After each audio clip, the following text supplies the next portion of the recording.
Ladies and gentlemen, you are now tuning in to the undefeated Mustache John. Hey there, friend. Thanks for tuning in. Welcome back to the Undefeated community. We've got a very special video for you here today. This is my first time interviewing a fellow Culés YouTuber.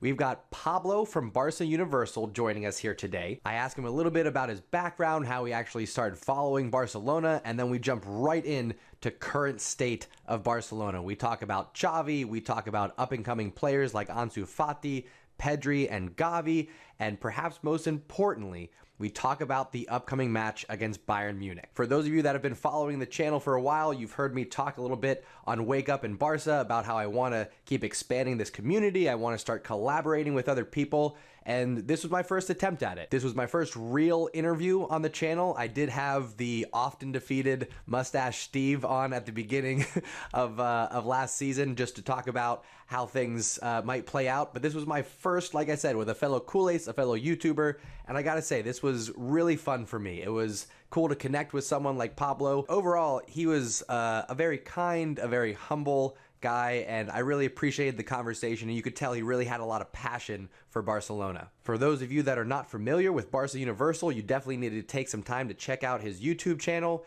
He does match previews, post-game analysis, he does videos for all the major news coming out of the Camp Nou, and I know that the Undefeated community is definitely going to appreciate his content. Speaking of the Undefeated community, if this is your first time finding us, welcome, my friend. I'm glad you found us. I'd like to invite you to join the community to be part of the conversation with Culés from around the world, aka the Stash Squad.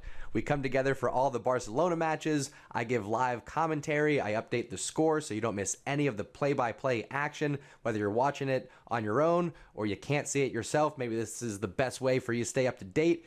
Either way, come hang out with the Stash Squad. Be part of that conversation as we support the Blaugrana through the ups and downs of this year. Admittedly, we got to be here to support each other through that. We're also here every Monday, Wednesday, and Friday for Wake Up in Barca. That is our morning news show. We catch up on all the headlines coming out of the Camp Nou. We have a little bit of caffeine, and we catch up with each other, of course. It's all about the community here on the Undefeated Mustache John channel. With that out of the way, let's go ahead and kick things off. My interview with Pablo from Barca Universal. All right, starting things off, folks. I again just want to thank my good friend Pablo here for coming and spending some time on the channel. And for those of you that are not familiar, this is the face and voice of Barca Universal. And I'll just start things off by throwing it over to Pablo here. Why don't you tell the audience, the Undefeated community, a little bit about you and how your channel got started. Yeah, so I'm Pablo. I'm the head and voice of YouTube, as you said, really, for Barca Universal, and I run the YouTube channel for Barca Universal, and I'm sure today we're going to have a great chat.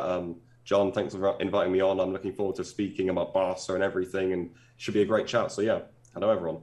Right on, man. So first and foremost, living in the UK, I get this question a lot as an American. So for you, living in the UK, how did you become a Barcelona fan? Yeah, so I became a Barcelona fan really through my mum, who is Spanish and lived in Spain for a lot of her life before she moved to England, where she met my father, and that's the way I got into Barcelona essentially, because she was always a Barcelona fan. Look, she wasn't a huge fan. It was her club growing up, as for a lot of people who were living in Catalonia back then. And I suppose through that is where I got into Barcelona. I really got into football in the 2010 World Cup, the one that Spain won. And of course, at the time, there were a lot of Barcelona players in the Spain team. And I remember I was never really into football, but I started playing for a club, and we turned on the TV, and it was the 2010 World Cup, and it was the first game. And my mum said, support Spain. And from there, it kind of led into going to Spain in the summer and saying, support Barcelona. That was my club growing up, I suppose. And from there, Spain and Barcelona already had so many similar players. And then I found out, watching Barcelona was incredible with Pep and with Messi and everything. And I never thought of it at the time as, oh, that's the best team in the world, I want to support them. It was never like that, but it was just because of the way my mum got me into it. And obviously watching them was incredible.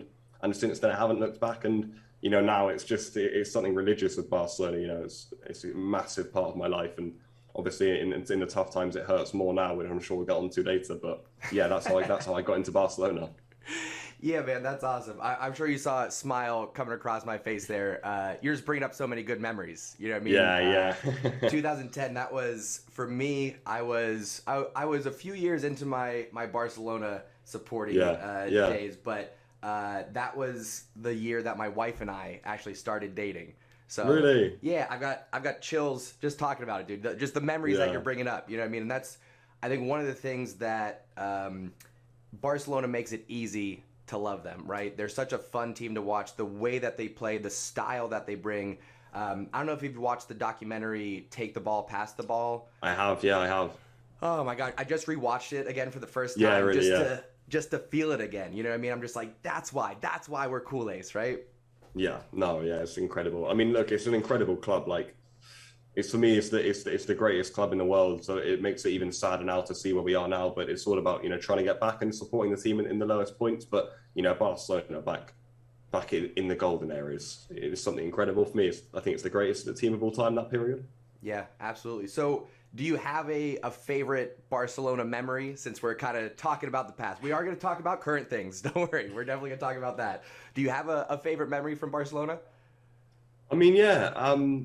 It's hard to say. What I love a lot in football is winning titles. It's what really satisfies me, and I have the urge and the hunger to win always. But I think in terms of memory, in terms of me being as a fan, I can't go too far back just because of the fact that I wasn't really into that football. For example, when Barcelona won 6 trophies in a season, I'd say maybe my favourite one would be Messi's goal at the Bernabeu in the 3-2 last minute winner.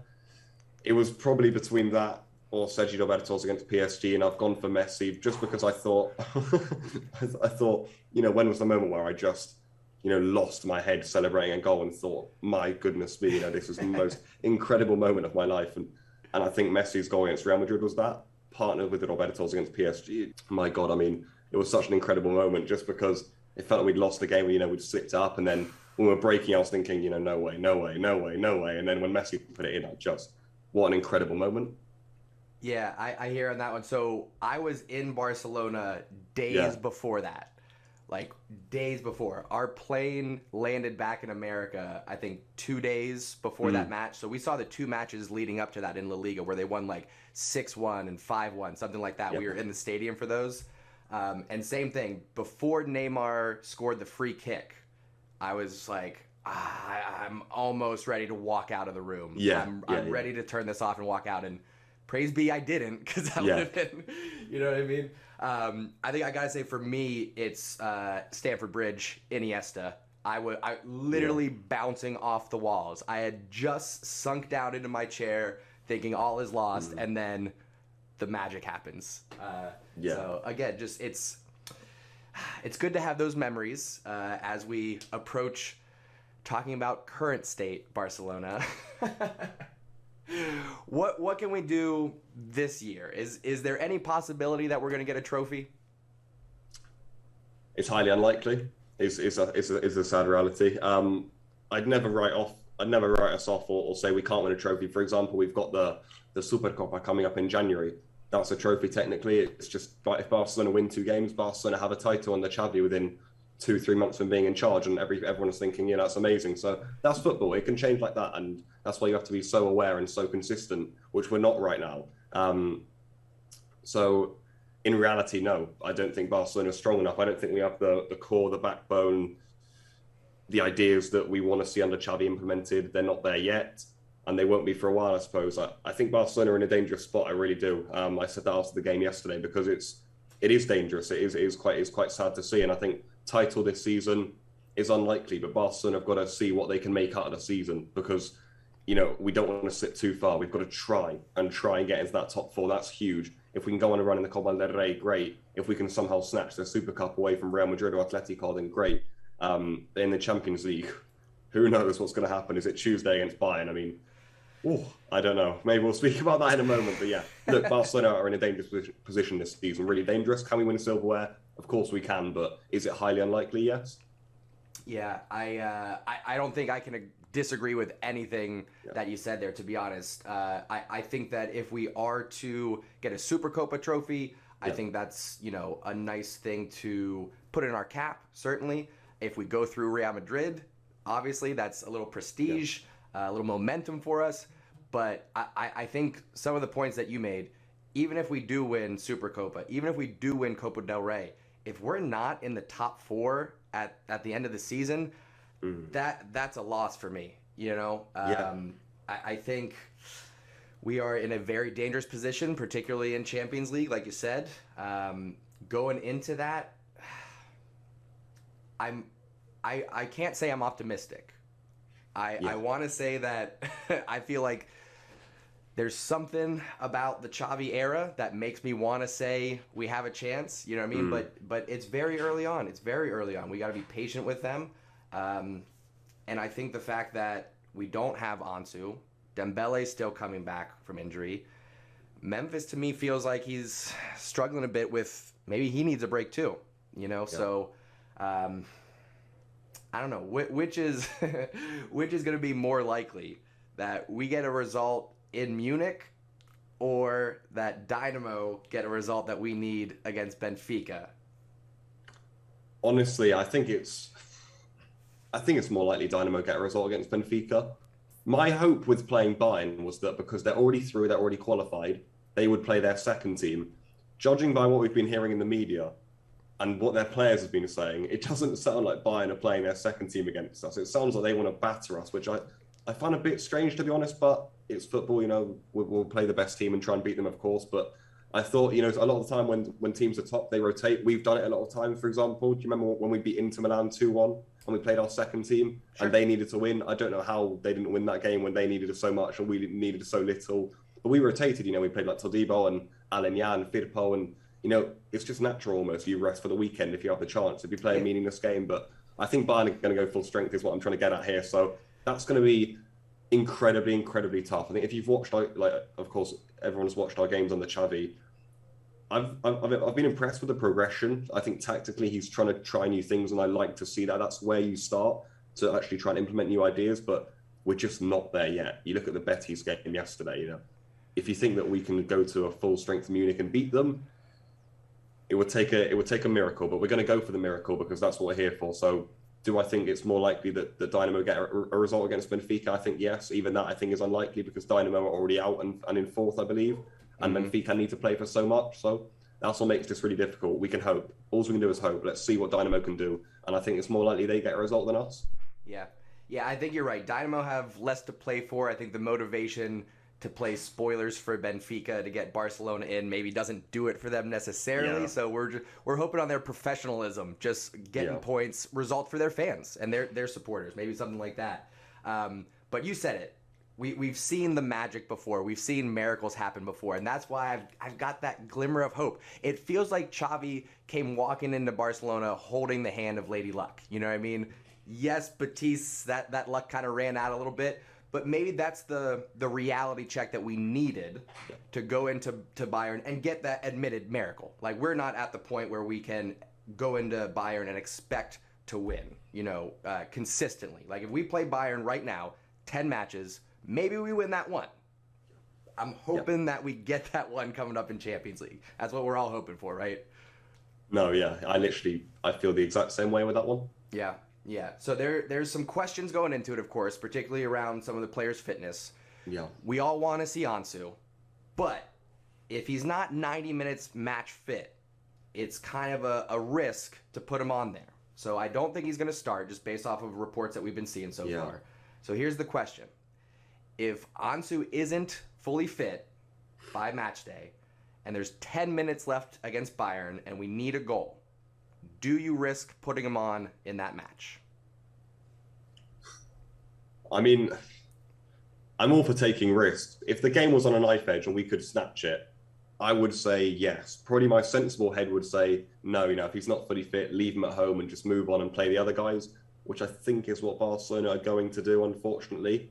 But these aren't normal circumstances. Barcelona are desperate here. And I would say, to answer the question, if Anderson was in the squad, not fully fit, maybe at 60%, and he can only squeeze out 10 minutes or something, and if we're within one goal of getting through to the next round of the Champions League, then why not for me? Why not? I would throw Anderson on, yeah. Let's see what we can do. Go for it. He's our biggest threat in the penalty area. He's our biggest, killer, if you like, in the box. And yeah, throw Anderson on. Yeah, again, I agree with you, Pablo. We're on the same page. You don't want to risk a long-term injury, of course, but the Yeah. financial implications of not getting through to the knockout rounds is huge for me. Just the prestige, the look of the club. I mean, I don't know about you. Like, how do you feel just about the idea of Barcelona being in Europa League? Is there a positive side to it? Is there any benefit? Is that our easiest way to stay in Champions League for next year? Yeah, it's a really good question, actually. It's a great question because that's kind of what we've got to be thinking about right now, actually. I mean, look, the idea of Barcelona in Europa League always really scares me. I don't know why. It kind of doesn't for a lot of clubs. You know, even the biggest clubs in the world, Manchester United, Liverpool, Chelsea, for example, they've all been in the Europa League quite a few times, actually, in the past decade. Yeah. But it's something about Barcelona and Real Madrid, which is probably why they're the two biggest clubs in the world, isn't it? Where the idea of them being in the Europa League is just, it's like forbidden. And for Barcelona, I still feel that. Even now, I feel like anything to stay away from the Europa League. It's almost like we prefer to lose 7-0 on aggregate in the round of 16 in the Champions League just to not go to the Europa League. It's a bizarre thing, isn't it? It's crazy, and it kind of happened last year as well, where we got battered 4-1 at home to PSG, but it would feel better than having to play, who knows, Dynamo Moscow or something in the round of 32 of the Europa League. It's a crazy thing, but it's just probably where Barcelona come from as a club, and it just feels absolutely wrong. Look, would there be some positives to it? Yes, in a way. I think we'd have more games, a lot of more winnable games as well to progress. There's a chance at a trophy too, but again, I think if Barcelona won Europa League, it would feel so tainted, certainly by the rest of the football world, would all be mocking Barcelona, even for winning it, which is quite bizarre, but I feel like that would be happening. And then also the idea of potentially not winning it, because there'd still be some good teams in the latter stages of the competition, could be even more humiliating for Barcelona. So for Barcelona, it's weird. Like I say, we prefer to lose in the round of 16 than to win the Europa League, and that's a bit crazy when you think about it, because that's not the case for any other club in the world, I don't think, other than Real Madrid. So the idea of it is very much alive. It's almost guaranteed, in fact, and maybe even for next season as well, because we may not be getting in the top four of La Liga either. So it's dangerous, and we might have to accept that that's the reality, and that we're going to have to use the games as a chance for Xavi to implement new ideas in Europe, and that's what it will have to be. And it's sad, and it hurts, and I don't like it at all, because I don't like Barcelona with the Europa League. Like I said, it feels very uncomfortable, very wrong, which is quite strange, but it just does. So yeah, I don't like the prospect of it at all, but it's a very real possibility now. Very real possibility indeed. And yeah, there's something, again, just about being a Barcelona supporter. You have that expectation. You know that there's that prestige around the club, that it just, being in Europa League would feel tainted. And you're right. It's a lose-lose situation for us. If we go into Europa League and we win it, we're going to be mocked openly if we celebrate that whatsoever. And I agree. I think it's us, Real Madrid. Maybe you throw Man United into that, but I know that just recently under the Jose Mourinho years, they were in Europa League. You know what I mean? I didn't hear much mockery about that. So I think if it does happen, and I don't want it to happen, if it does happen, I'll try to focus on the fact that, like you said, it's an opportunity for some of our young players to develop through a tournament, get that higher level competition. We will get some financial kickback, not nearly as much as you would for Champions League. In fact, we were looking at it on the stream yesterday, and I think it's about equal if you win Europa League versus if you just get to the knockout stages of Champions League, So hopefully it doesn't happen. So here's my next question. We're going to project ourselves into the future, okay? We just beat Bayern Munich, all right, in Champions League in this match coming up. Who's the man of the match in that game? We just won. It's over. We're through to the knockout stages. Who's Barca's man of the match in that game? Oh, there's a few options, because there could be someone like ter Stegen, for example, who saves us miraculously, or Araujo in defence, who has an incredible game. But I'm going to go for Ousmane Dembele. And I think because Dembele off the bench is the most dangerous player, and I'm not very happy with the whole contract situation regarding Dembele. Does he want to stay? Does he want to go? I don't like the way it's so up in the air, especially with one of our most dangerous players. But the way Dembele's been coming off the bench of late, he looks super dangerous. I think the issue is he hasn't been scoring, which is what we're here to do in football at the end of the day. But he's looked super dangerous. And I think if we're to beat Bayern Munich, we'll need something special up front. We can't be so, bland in the final third. And I think Dembele, especially if Bayern leave him spaces, can really hurt them. I'm expecting him to start. And like you said, if Barcelona are to get through with a miracle result, then I think Dembele could be the one that people look at and say, yeah, he did it. You know, he got the goals, or he got the assists, or he terrorized Bayern's back line. That's what carried us through. If Dembele wasn't there, we wouldn't have got through. And I think it could be that sort of game for Dembele back in Germany as well. So I think that's a decent bet. Okay, I'm with you, Pablo. So Dembele is going to get his first start of the year, I think. Yeah. Right? I don't think he's been 90 minutes match fit yet. He's going to get his first start of the year. He's going to carry us on to victory, man of the match. You heard it right here, folks, right from the mouth of Pablo. All right, Pablo, one more question for you. Yeah. What is going to have a bigger impact in January? Getting Pedri back and back to 90 minutes match fit, or signing anyone that we could realistically sign in January? I know that's not a huge list, but there's some big names on there. So what's going to have a bigger impact? Pedri or anyone that we might sign in January? Yeah, it's another really good question, because we've got to weigh up a few factors. I suppose bringing Pedri back is huge because I love the guy. I think I've got him above me there, actually. but I suppose with Gavi and Nico on midfield, we've got De Jong, Busquets there. Not that his importance is less, but we've got to take in other factors. So then when we look to January signings, like you said, realistically, maybe we're looking at either a free transfer, or I think it depends if we were able to get someone in like Ferran Torres, which could be huge in my opinion, but I think that's unlikely. So yeah, I'm going to go for Pedri, because I think Pedri's impact on the team could be absolutely huge. I think what Barcelona are able to do in January probably isn't enough, just unless we've scrambled over a loan with an obligation for Ferran Torres, which could be a big deal. But other than that, I'm not sure. Other than that, I think right now with Barcelona's financial implications, we'd only be able to get in a low-cost striker. So I'm going to go for Pedri, the golden boy. I think if Barca get Pedri back and playing well, it would mean that we'd have to bench some good names in midfield, which is why I was kind of pensive with it. But I'm going to go for Pedri because I think he's a special player and I think he really can make the difference. And I'm hoping now, if he does come back to full fitness, Barcelona use him properly, because I think he was overused. And I think we're seeing the effects of that now, actually. And that's really, really worrying to see. We've got to be really, really careful with Pedri, because we can't have him injured all the time. He can't turn into a Dembele for us. So once Pedri returns, we have to be super careful, but also give him the importance in the team that he deserves, because he's a special player.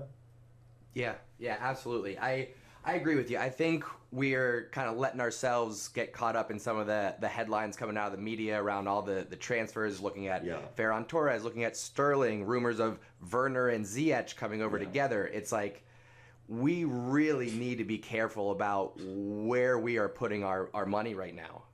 I keep using the analogy, like, just to use simple numbers, if we've got $10 million to spend in January, maybe don't spend that $10 million, because it might not have an impact. Maybe we pocket that and we add it to the summer funds, and now we have $20 million instead of 10 and 10.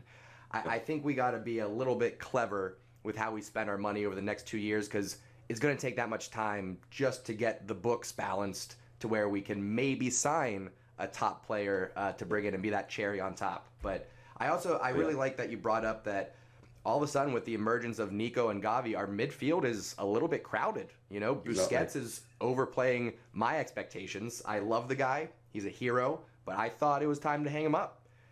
He's still playing well, so it is getting a little bit crowded in that midfield there. So I'm certainly going to be happy to have Pedri back. I'm with you on maybe cooling our expectations. I think we do bring in a low-cost striker, give Memphis a little bit of a break, a true number 9, something like that. But either way, Pedri coming back, a healthy Ansu, a healthy Dembele, it'd all be good news for Barcelona. Oh yeah, absolutely, yeah. And I think you're right, just on a final point for me, about the way Barca need to spend their funds in the future. We have got to get it spot on, and you're right. We can't keep throwing money at random players now. It has to stop, especially now more than ever, not only because we need the personnel to be right, but we actually just don't have the finances for it. So we've got to be really careful. We've got to get the transfers right. So please, the sporting area, please. And Xavi, I suppose, who's got a big role in it now. Yeah, absolutely. I'm with you on that. All right, Pablo, I appreciate your time, as always. It was great chatting with you, great introducing you to the Undefeated community. Yeah. Where can people find you? What can people expect to see from your content in the future? Yeah, I mean, Barca Universal is the place to go, the Barca Universal YouTube channel. And look, I mean, I'll be working on match previews, match reviews, interviews, collabs. Maybe you'll see your own John on there very, very soon. And yeah, I mean, look, tactical analysis, sorry, transfer news, any discussion videos regarding Barcelona as well. So say something big happens when Xavi came as coach, I'll do a big video analysing that and stuff. So yeah, I mean, come over. And yeah, I'd appreciate to see all of you there, and I'm sure we'll do some more stuff in the future. It was a pleasure coming on the channel today. Right on, Pablo. Thank you very much, my friend. Thank you.